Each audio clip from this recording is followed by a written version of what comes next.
네, 김영환입니다. 무지개는 어떻게 만들어지는 걸까요? 태양이 빗방울을 비출 때 이렇게 나타나는데요. 태양과 반대 방향에서 흔하게 이렇게 관찰이 되는데요. 무지개의 여러 색은 물방울 속으로 투과된 광선의 굴절, 그리고 내부 반사에 의해서 생기는 거죠. 무지개색은 안쪽에서부터 바깥쪽으로 보라색, 남색, 파란색, 초록색, 노란색, 주황색, 이렇게 빨간색 순서로 이렇게 나타납니다. 근데 사실 무지개는 이런 색깔뿐만 아니라 더 많은 색깔이 있는데, 네, 사람에 따라서 조금씩 더 잘 보이기도 하고, 그런 거죠. 자, 무지개와 관련된 전설이나 속담은 사실 수없이 많습니다. 구름을 보고 운점을 보는 사람은 서쪽에 무지개가 서면 소를 강가에 매지 말라. 이런 속담을 말하기도 하는데요. 왜 이렇게 말할까요? 과학적인 근거를 좀 따져보면 서쪽에 무지개가 있다는 건 서쪽에 비가 오고 있다라는 거죠. 그래서 편서풍의 영향을 받는 우리나라에서는 대체로 일기의 변화가 서쪽에서 동쪽으로 이동하기 때문에 비가 올 가능성이 크다. 이렇게 본다라는 겁니다. 그렇다면 오늘 본문의 무지개가 하나님과 노아 그리고 그 가족들과의 언약의 증표다. 이렇게 말씀했는데요. 과학적으로 이를 어떻게 설명할 수 있을까요? 과학적으로 다 설명할 수 없고 설명이 안 되면 믿지 못할 내용이 되는 것은 아니죠. 하나님은 왜 다시는 홍수로 인류를 멸망하지 않겠다 하시면서 무지개를 말씀하셨을까요? 성경 속으로 한번 들어가 보면서 무지개에 관련된 의미, 증표, 그 뜻을 한번 살펴보겠습니다. 자, 9장 1절에서 3절 말씀입니다. 하나님이 노아와 그 아들들에게 복을 주시며 그들에게 이르시되 생육하고 번성하여 땅에 충만하라. 땅의 모든 짐승과 공중의 모든 새와 땅에 기는 모든 것과 바다의 모든 물고기가 너희를 두려워하며 너희를 무서워하리니 이것들은 너희의 손에 붙였음이니라. 모든 산 동물은 너희의 먹을 것이 될지라. 채소같이 내가 이것을 다 너희에게 주노라. 여기 하나님께서 노아 그리고 그 아들들에게 어떤 복을 주셨죠? 네, 일단은 방주를 통해서 살게 해 주셨고 그 다음에 생육하고 번성하여 땅에 충만하라. 처음에 하나님이 아담과 하와에게 주셨던 그 문화 명령, 그것을 다시 노아와 그 함께한 자녀들에게 주셨던 거죠. 역시 우리에게도 하나님이 무엇을 원하실까요? 그냥 생육하고 번성하는 것, 그리고 땅에 충만하는 것, 그것만 우리에게 원하실까요? 1차적으로는 그것을 원하시지만 그러면서 우리가 하나님 앞에 더 예배하고 하나님을 섬기기를, 복음을 전파하기를 주님께서 원하시겠죠.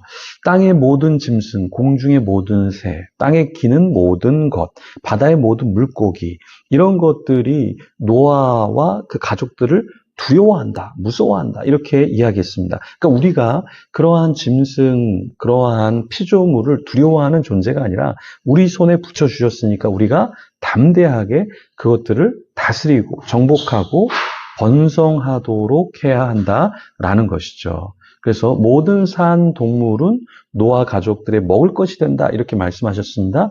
채소도 하나님이 노아 가족들에게 주셨지만 이 동물도 먹을 수 있도록 해 주셨다라는 거죠.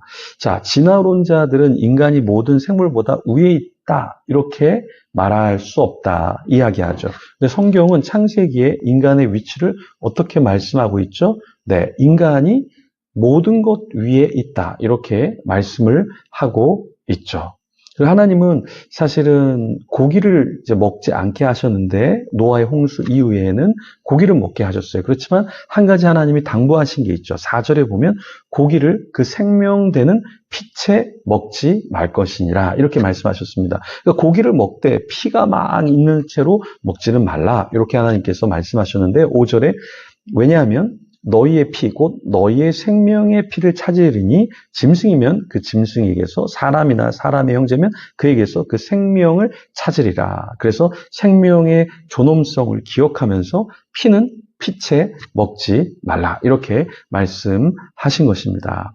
네, 하나님은 이제 고기를 먹을 때 우리에게 이제 자유롭게 먹을 수 있게 하셨는데, 안식일교 같은 경우는 고기를 못 먹게 하죠. 구약의 율법적인 내용을 이야기하면서 고기를 먹지 말라, 이렇게 하면서 율법적인 걸 너무 강조하고 채소만 먹게 합니다. 네, 베지테리인, 채소만 먹는 사람으로 이렇게 강요를 하는데요. 제가 안식교 사람들을 이렇게 만나서 토론을 해보고 이야기를 해보면 이게 굉장히 스트레스가 돼요. 그러니까 너는 왜 고기를 먹느냐? 너는 왜 율법을 지키지 않느냐? 성경 말씀 이걸 왜 제대로 지키지 않느냐? 그러면서 서로 막 찌르고 막 그러더라고요. 그런데 한 분이 그런 얘기를 하더라고요. 사실 개신교인들은 굉장히 사랑이 많은 것 같은데 자기 안식교 안에는 굉장히 율법적인 요소를 지키느냐 안 지키느냐 이게 곤두서 있고 그것을 찌르고 공격한다라는 거예요. 그래서 이것이 안 좋을 수 있습니다. 근데 성경에선 하나님이 노아와 그 자녀들에게 어떤 축복을 주셨죠? 고기를 먹을 수 있게 해주셨어요. 그렇죠? 그런데 레위기에서 말하는 이건 먹고 이건 먹지 말고 이렇게 하나님께서 하신 것은 너희가 세상에서 구별된 존재로 살라고 말씀하신 것이지, 고기를 먹으면 죽거나 고기를 먹으면 구원을 받지 못해, 이렇게 하나님 말씀하신 것은 아닙니다. 그래서 안식일교에 대해서 제가 영상을 이렇게 올리니까 안식일교 사람들인 것 같은데 알지도 못하면서 얘기한다, 이런저런 이야기를 하는데, 오늘 성경 말씀을 알면 하나님이 노아와 그 자녀들에게 뭘 먹으라고 말씀하셨어요? 고기를 먹으라고 말씀하셨어요. 그러니까 자유하셔도 됩니다. 하지만 피를 흘리면서 피채 그렇게 먹어서는 안 된다, 하나님이 가이드는 주셨죠. 이렇게 하나님은 7절에 보면 너희는 생육하고 번성하며 땅에 가득하여 그 중에서 번성하라, 이렇게 말씀하셨어요. 그런데 우리가 동성애를 반대하고 이렇게 동성행위를 반대하는 이유는 뭐냐면, 그 사람들이 사랑을 한다고 하지만 결국에는 어떻게 돼요?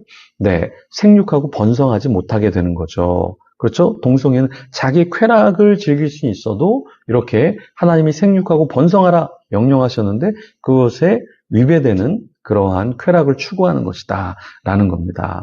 그래서 이것을 좀 기억을 하셔야 됩니다. 하나님이 분명히 명령하셨어요. 생육하고 번성하여 땅에 가득하여서 그 중에서 우리 인간이 번성하고 또한 그 피조물들을 다스리도록 하나님이 권세를 주셨다, 책임을 주셨다. 이것을 잊어서는 안 되겠습니다. 그래서 오히려 우리가 동물을 두려워하고 어떤 피조물을 두려워할 존재가 아니라 우리가 그들을 다스리고 주관하면서 하나님 앞에 살아야 하겠죠. 그리고 하나님께서 이제 언약을 세우셨죠. 11절에 보면 다시는 모든 생물을 홍수로 멸하지 않겠다 하시면서 하나님이 무지개를 주신 거예요. 근데 이 무지개가 요즘에는 동성애자들의 상징이 돼버렸는데 사실 무지개가 굉장히 좋은 거죠. 하나님이 다시는 너희를 물로 멸망시키지 않겠다 상징으로 주신 것이잖아요. 그래서 이 무지개를 볼 때마다 우리는 동성애를 생각하는 것이 아니라 하나님의 약속, 하나님 우리를 멸망시키지 않겠다 말씀하신 그 약속을 증표로 기억을 해야 하겠습니다. 그래서 오늘 우리를 여전히 사랑하셔서 자연을 통해서도 하나님의 아름다운 무지개를 통해서라도 하나님의 언약, 하나님의 약속, 하나님의 뜻을 펼쳐 보여주셨는데요. 오늘 우리도 가정과 세상에서 우리가 하나님의 증표로, 하나님의 사람으로 하나님이 살아계신 것을 드러내고 하나님의 선함을 삶 속에서 나타내기를 소망합니다. 그런 자가 되기를 간절히 소망하고요. 기도하면서 그런 식구들, 우리 공동체 멤버가 되도록 함께 기도하며 하나님 앞에 나아가겠습니다.